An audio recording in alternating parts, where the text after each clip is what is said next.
تو میاں صاحب بال تو اس وقت نہیں تھے اتنے زیادہ، پھر بھی انہوں نے کنگا نکالا، اور میرے خیال میں مجھے بھی عادت ہے کہ چھوٹا کنگا ضرور ہوتا ہے چاہے بال نہ ہو، تو انہوں نے شیشے کی طرف دیکھ کے یوں ہلکا سا کنگا کیا، بال وال سیٹ کیے، میں کھڑا تھا، میری طرف دیکھا، پھر مشاہد کی طرف دیکھا، کہندا ہے مشاہد صاحب اج کڑاکے کڈ دئیے، تو مشاہد کہندا میاں صاحب اج کدے کڑاکے نہ کڈے تو کدوں کڈو گے، لیٹ نہ کرو، جس کڑاکے اسی نہ کڈے نا تو ساڈے نال بہت بری ہونی ہے۔ اور ٹکرز پی ٹی وی بناتا ہے، آپ کو پتہ ہے ہم تو شاہ سے زیادہ وفادار ہوتے ہیں، ان کے اس 4 منٹ کے خطاب سے جو ٹکرز نکلے، ہر ٹکر کی جو روح تھی وہ تھی کہ جیسے ڈاکٹر قدیر ہی قومی مجرم ہے، سوائے انفارمیشن نہیں۔ Mushahid is not a politician میری نظر میں، وہ پولیٹیشین سے ایبو چیز ہے۔ قمر زمان قاہرہ پولیٹیشین بھی ہے اور ایک اچھا انسان بھی ہے، مشاہد بھی دوستوں کا دوست ہے، قمر زمان بھی دوستوں کا دوست ہے، لیکن جو فن قمر زمان قاہرہ کے پاس پولیٹیکل پریکٹسنگ کے بعد آیا ہے وہ مشاہد حسین میں نہیں ہے۔ Mushahid Hussain straightforward, upright, to the point, اور وہ پوری دنیا کے نالج کی بیسس کو سمجھتا ہے، اسٹریٹجیز کو سمجھتا ہے، اس لیے اس کا ویژن ڈیفرنٹ ہے، اور میری نظر میں وہ حکمران خوش نصیب ہیں جن کے ساتھ مشاہد لگا ہے۔ لیکن ہیرے کو پہچاننے کے لیے بھی آنکھ چاہیے، ورنہ ہیرا رل جاتا ہے۔ ایک وہ ذرا بات بتائیے کہ جب وہ جوہری دھماکے کے بعد نواز شریف کی جوہری تو میں جنرل مینیجر اسلام آباد ٹیلی ویژن تھا، تو چاغی کا دھماکہ پاکستان کا جوابی، تو نواز شریف کا خطاب تھا، تو جنرل مینیجر پیوٹل پرسن ہوتا ہے، تو نواز شریف، مشاہد حسین اور دوسرے بڑے لوگ گروپ کی شکل میں آئے، تو جنرل مینیجر کے کمرے میں، اور وہ جو اسلام آباد ٹیلی ویژن کے جنرل مینیجر کا کمرہ ہی پروٹوکول روم بھی ہے، بڑا کمرہ ہے، ایک سائڈ پہ ٹیبل آفس لگی ہوئی ہے، باقی سب وی آئی پیز بیٹھتے ہیں، تو سب بیٹھ کے چائے وائے پلیزنٹریز کے بعد اب تقریر کے لیے جانا تھا، انتظامات اسٹوڈیو میں تھے،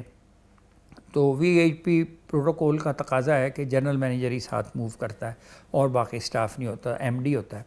تو ایم ڈی بھی صاحب بھی تھے ساتھ، میں بھی تھا، ہم دونوں نواز شریف کو لے کے چلے، تو ایم ڈی اندر جا کے اسٹوڈیو میں ارینجمنٹ دیکھ رہے تھے، میں میک اپ روم میں لے گیا، تو مشاہد میں اور نواز شریف صاحب تھے۔ مجھے اچھی طرح یاد ہے کہ میک اپ جو پفنگ وغیرہ ہو گئی تو وہ شیشہ دیوار پہ لگا تھا اسی کمرے میں، تو میاں صاحب بال تو اس وقت نہیں تھے اتنے زیادہ، پھر بھی انہوں نے کنگا نکالا، اور میرے خیال میں مجھے بھی عادت ہے کہ چھوٹا کنگا ضرور ہوتا ہے چاہے بال نہ ہو، تو انہوں نے شیشے کی طرف دیکھ کے یوں ہلکا سا کنگا کیا، بال وال سیٹ کیے، میں کھڑا تھا، میری طرف دیکھا، پھر مشاہد کی طرف دیکھا، کہندا ہے مشاہد صاحب اج کڑاکے کڈ دئیے، کیونکہ مشاہد صاحب کا تقیہ کلامت ہے، تو مشاہد کہندا میاں صاحب اج کدے کڑاکے نہ کڈے تو کدوں کڈو گے، لیٹ نہ کرو، جس کڑاکے اسی نہ کڈے نا تو ساڈے نال بہت بری ہونی ہے۔ اچھا، وہ اس کے بعد کہندا چلو ٹھیک ہے،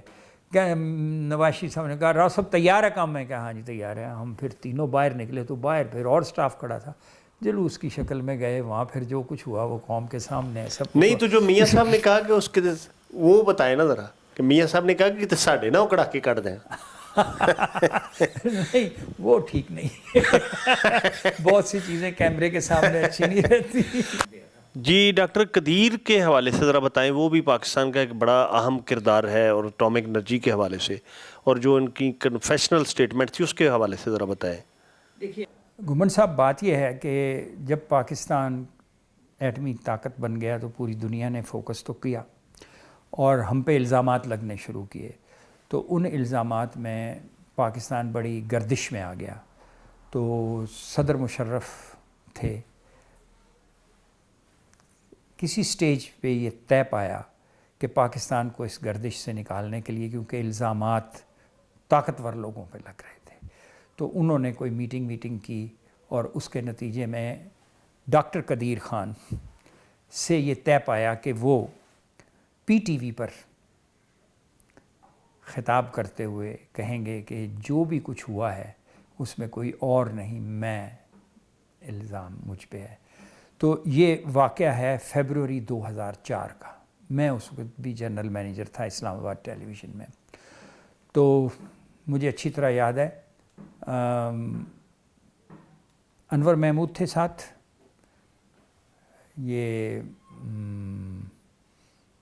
قدیر خان کو لے کے آئے، ساتھ ایک فوجی افسر تھے، مجھے ایگزیکٹ نام یاد نہیں، کور کمانڈر تھے یا تھے press secretary to the president Rashid Qureshi. General manager کے سب کمرے میں آ گئے اور آ کے انہوں نے چائے کا کپ بھی نہیں پیا، تو ڈاکٹر قدیر خان کا منہ بجھا ہوا تھا بہت افسردہ سے، اور he was not in colours. تو ہم اسٹوڈیو چلے گئے۔ اسٹوڈیو انہوں نے جو تقریر ریکارڈ کی وہ ٹوٹل 4 منٹ کی تھی۔ اس میں انہوں نے یہ کنفیشن دیا کہ ڈیپلی ریگریٹ کرتے ہوئے ان کوالیفائڈ اپالوجی دی، اور اس میں انہوں نے کہا کہ یہ جو بھی کچھ ہے یہ ہماری قوم کے اوپر جو بھی ڈال رہے ہیں، اگر اس میں کسی پر بھی الزام آتا ہے تو مجھ پر آتا ہے اور کسی پر نہیں، اور اس طرح کا انہوں نے کوئی اسٹیٹمنٹ دیا جو ریکارڈ پہ موجود ہے۔ آپ کہیں گے تو میرے پاس وہ پیس اب بھی پڑا ہوا ہے میرے ریکارڈ میں۔ تو جب واپس آ کے کمرے میں بیٹھے تو وہ تو دنیا بھر کی ایک بریکنگ نیوز تھی، ٹکرز چل رہے تھے نیچے، اور ٹکرز پی ٹی وی بناتا ہے، آپ کو پتہ ہے ہم تو شاہ سے زیادہ وفادار ہوتے ہیں۔ ان کے اس 4 منٹ کے خطاب سے جو ٹکرز نکلے، ہر ٹکر کی جو روح تھی وہ تھی کہ جیسے ڈاکٹر قدیر ہی قومی مجرم ہے۔ جا کے بیٹھے انہوں نے دیکھا تو جو ٹکر جب 1-2 پڑھے تو ڈاکٹر قدیر کے چہرے پہ اور زیادہ تناؤ آیا اور بہت ہی ڈسٹربنس۔ تو اس نے مجھے یاد ہے ایک فقرہ کہا کہ یہ دیکھیں میں نے سب کچھ کہہ دیا ہے، تو یہ نیچے کیا چلا رہے ہیں آپ؟ جو میں نے کہا ہے اس تک ہی رہیں، اس میں سے یہ نئی چیزیں نکال کے یہ کیوں چلا رہے ہیں؟ یہ بہت زیادتی ہے۔ ان کا یہ جو تھا اشارہ، اس کو تھوڑا سا آنر کیا گیا۔ پھر ہم نے وہ جو جرنلسٹ کے اندر کے وہ حص ہے، اس میں سے وہ جو کاٹ تھی وہ نکال کے اس کو فارمل سا، جیسے اس کے الفاظ تھے انہی کے انداز میں چلایا گیا۔ تو ڈاکٹر قدیر جب وہاں سے جا رہے تھے تو بالکل یوں لگ رہا تھا کہ جیسے ڈاکٹر قدیر ہمارے ساتھ نہیں ہیں، he was somewhere else in thoughts, اور نہ کوئی ہاتھ میں گرم جوشی تھی۔ ان کو خدا حافظ کیا تو جیسے ایک آدمی شکست خوردہ آدمی کہیں سے جا رہا ہو اور ناکردہ گناہ کی سزا قبول کر کے خوشی سے جا رہا ہو، تو اس کو اس کی باڈی لینگویج میں اسی طرح ایکسپلین کر سکتا ہوں۔ بہت شکریہ راؤ صاحب، بہت سی چیزیں رہ گئی ہیں، تو اس کا مطلب یہ ہے کہ زندگی ابھی باقی ہے، اور کسی انشاءاللہ اگلی نشست پہ ہم مزید گفتگو کریں گے۔ آپ کا بہت شکریہ، اور آپ سے مل کے بہت اچھا لگا۔ آپ ہمارے بزرگ بھی ہیں، دوست بھی ہیں، اور